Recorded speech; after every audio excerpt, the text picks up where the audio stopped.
চিত্রনায়িকা অপু বিশ্বাস, তাই তো প্রায়ই আলোচনায় আসে কবে দ্বিতীয় বিয়ে করছেন অপু। এবার বিষয়টি নিয়ে সরাসরি কথা বলেছেন নায়িকা।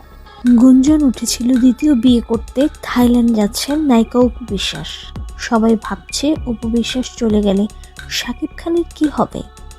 অবশেষে অপু বিশ্বাসের দ্বিতীয় বিয়ে নিয়ে মুখ খুললেন এই সুপারস্টার। আবরামের কথা চিন্তা করে অ্যাজ মাই ওয়াইফ আমি তাকে মন থেকে মাফ করে দিয়েছি। আমার বিশ্বাস এই ধরনের ভুল আর কখনো করবে না। শাকিব জানায়, আমি বেঁচে থাকতে অপু আরেকটা বিয়ে করতে পারবে না। অপু আমার উপর একটু রেগে আছে, আপনারা চিন্তা করবেন না, আমি আমার ভালোবাসা দিয়ে অপুকে ধরে রাখবো।